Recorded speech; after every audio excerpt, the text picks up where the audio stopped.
Hey guys, on today's field tips, we're going to start the process of building a hickory self bow. Now this design is going to work great for pretty much any of the whitewoods, so stay tuned.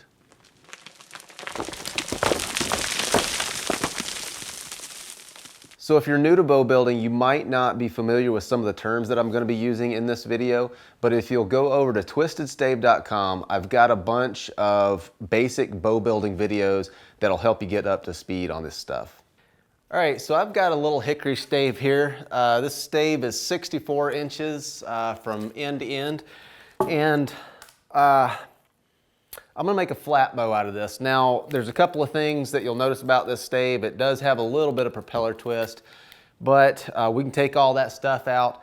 The first thing we need to do is go ahead and get the bark off of this thing and the cambium and get it down to good wood. Now, this is a great stave to demonstrate how all you need to do to back a piece of whitewood. Now this will work for hickory, it'll work for oak, maple.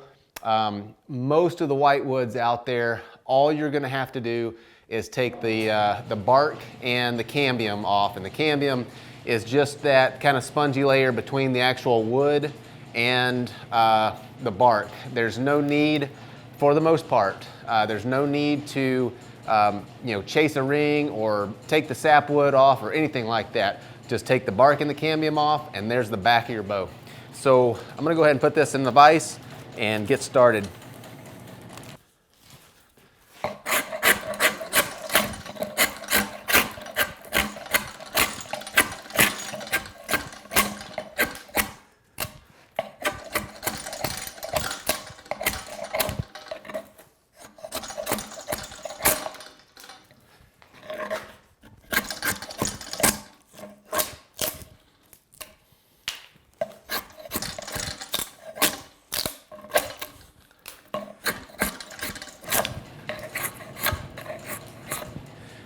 Now when you get through the thick bark, you're gonna feel a change. The bark on a real dry piece of wood like this is fairly hard. And when you get down to that cambium layer, that layer between the bark and the wood, it's gonna be a lot softer. Now when you get to that, you need to start being careful because you don't wanna rip down or cut into your outer layer of wood, because that will be the back of your bow.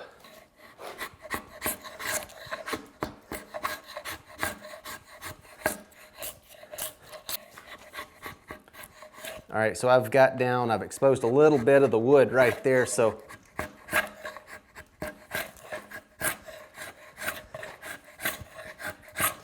just being real careful.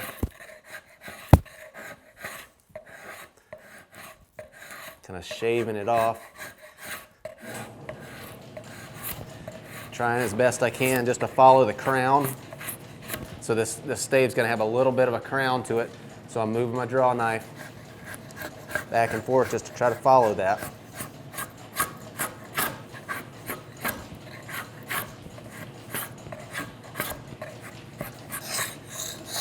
Now if this bark has any, or this back has any undulations in it, little valleys and ridges, you're not going to be able to scrape it off, so you're going to leave some of this stuff, and that's fine.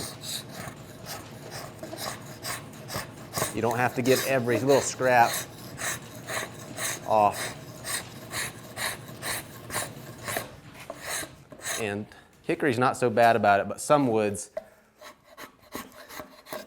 are very bad about it. All right, so I've got all the bark and most of the cambium off of this thing. There are still some remnants on here, and I'm not worried about that at all. We can get that later. You can actually, on most hardwoods, you can actually put them in like a hot shower and let real hot water run over this stuff, and then you can get like a real coarse, like a stainless steel Brillo pad or something like that, and you can actually scrub this stuff off pretty well. But like I said, we can get that later. So there's really two ways to lay a bow out, or two ways that I lay a bow out. One is with a very symmetrical design, and you do that with a string line. And that's the way we're gonna do this one, because this is a very straight stave. It's got a little bit of propeller twist, but not bad. It's got a little bit of a jog right here, but this side of the stave is almost a straight edge. I mean, it's a very straight, clean stave.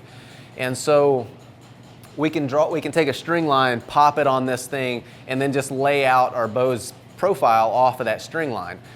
Now, that's not normally the way that I would lay a bow out, because I normally work with woods like Osage or yew, Pacific yew, that are not perfectly straight like this. And so normally I would lay those out along the natural grain. So if there's a jog or if the stave is crooked, I basically lay it out crooked and then heat and bend everything into alignment. But we're not going to have to do that with this stave. And so I'm going to cover that in a different section. So the first thing I'm going to do is just go ahead and pop a line. Use a chalk line if I've got chalk in this thing. Pop a line right down the middle of this stave.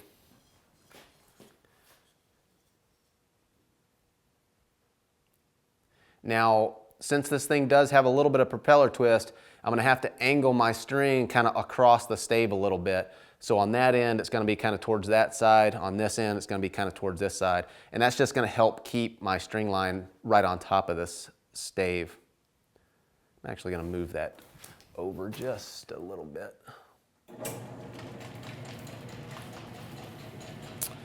That'll work right there.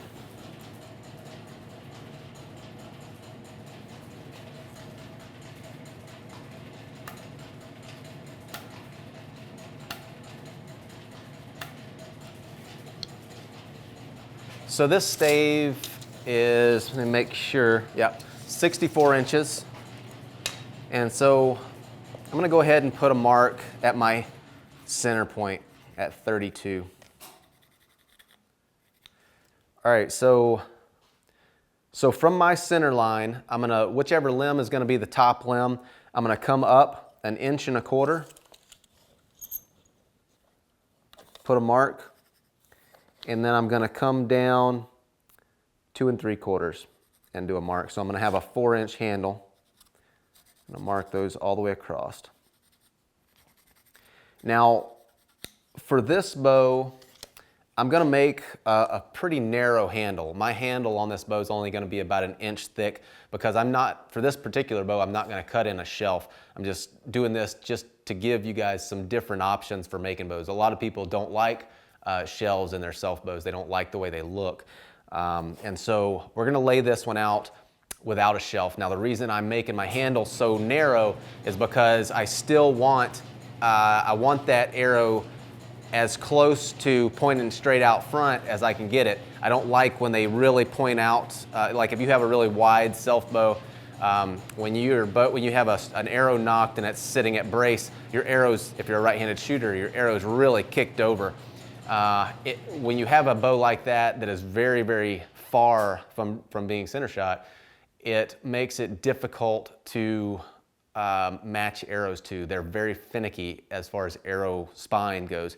And so the closer you can get that bow to center shot, the easier it's going to be to match arrows to it. All right, so now that I've got the top and bottom of my handle marked on there, I'm going to come up about 3 inches or so from each one of those and make another mark.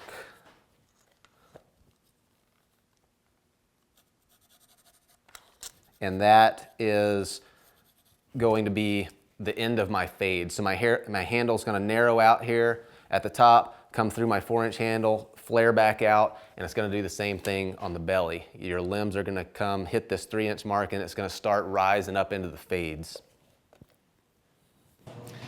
All right, so next thing I'm going to do is come down to my limb tips.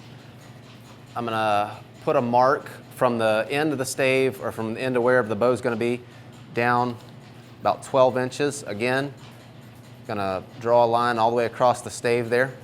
Now I'm going to come to where my nocks are going to be, and I'm going to come off either side about 1/4 inch to mark out the edges of where my nocks are going to go. I like really narrow nocks because you don't really need really beefed up nocks. There's not a whole lot of leverage down here, so you don't have a lot of pressure on those knock ends, and the more you can reduce the mass down here, the more efficient your bow is going to be. All right, so now this bow is going to be, I'm going to make it about 1.5 inches wide. You know, if you're just starting out, you might make it a little bit wider. You might go 1 7/8 inches, maybe even 2 inches, if you've got a stave that has little enough crown to handle that. And I'll go into this in a different section, but just to give you an idea of what I'm talking about, a stave with a lot of crown, so something that came from a little tree, is not going to be able to handle those really wide designs, because you're going to have a huge crown on the back, and when you draw that bow, all that pressure, all that tension is going to be concentrated right on the highest point of that crown. So if you do have a stave that is from a big enough tree and has a low enough crown, you can get away with those really wide designs. Otherwise, you might make it a little longer. If you have a high crown stave, you can make it longer and then distribute that stress not over a wider surface, but over a longer surface. But anyway, like I said, I'll get into that in a different section. So from the center line down here where we marked our 12 inches down, I'm going to come off of this thing about, let's see.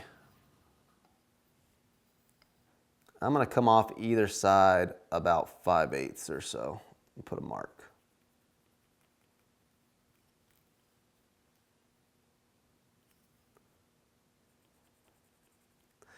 Now, I say or so a lot, and the reason I do this is because this stuff, the exact measurements don't matter. As long as you get something fairly close, you're going to be fine.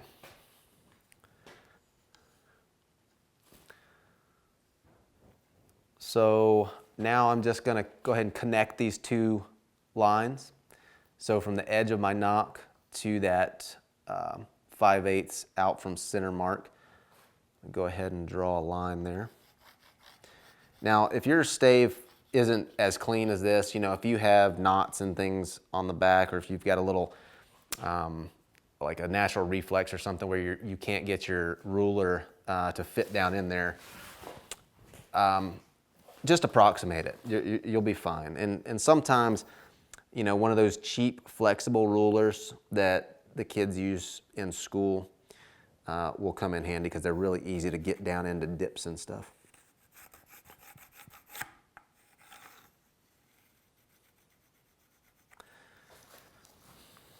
All right, so what I'm going to do is I'm just going to go ahead and continue this line out. And then we're going to find where that thing gets to be 1.5 inches wide, and then we'll just draw a line across there and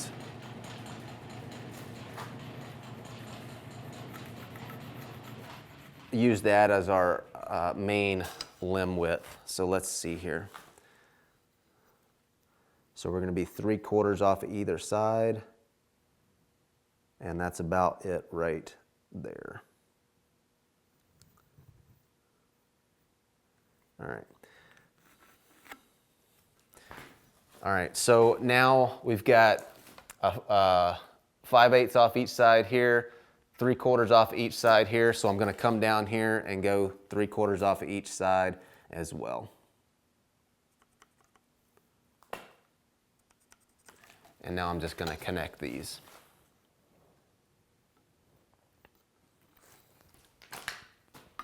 All right, so I'm 1.5 inches wide here and here, 1 inch wide at the handles.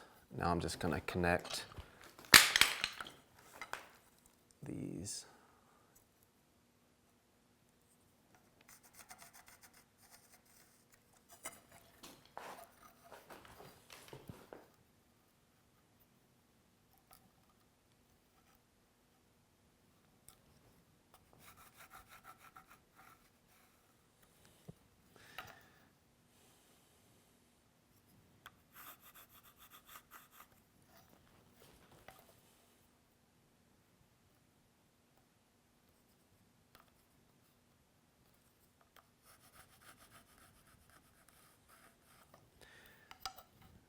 connect my handle.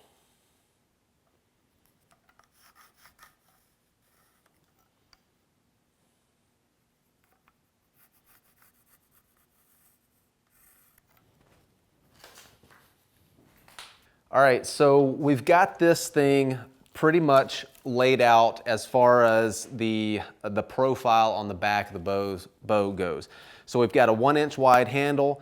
It flares out to 1.5 inches, holds that 1.5 inches all the way out to almost halfway down the limb before it'll start to taper to about 1/2 inch nocks or so.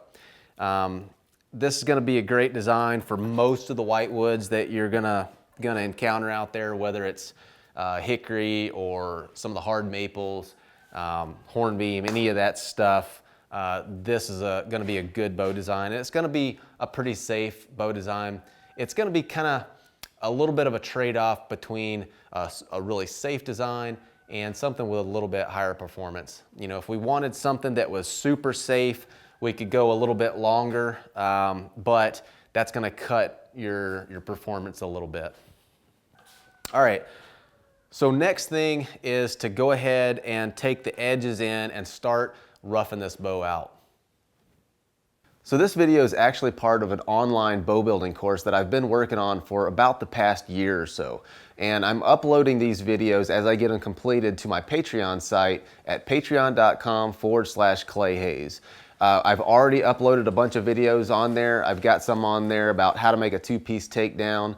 I'm going to be uploading some more in-depth Osage and whitewood bow building videos. We're going to talk about high performance bows, all sorts of good stuff. So if this sounds like something that you might be interested in, just go over there and check it out. Maybe you'll find something that interests you. But with that, I really appreciate everybody that's already signed up for Patreon. I really, really appreciate that, guys, and I hope if you have any questions on anything that I've covered there, or if you want to see me cover any specific bow building or archery or hunting or woodsmanship type topic, just let me know in the comments there, shoot me a message or something like that, and I'll see what I can do. But with that, we'll see you next time.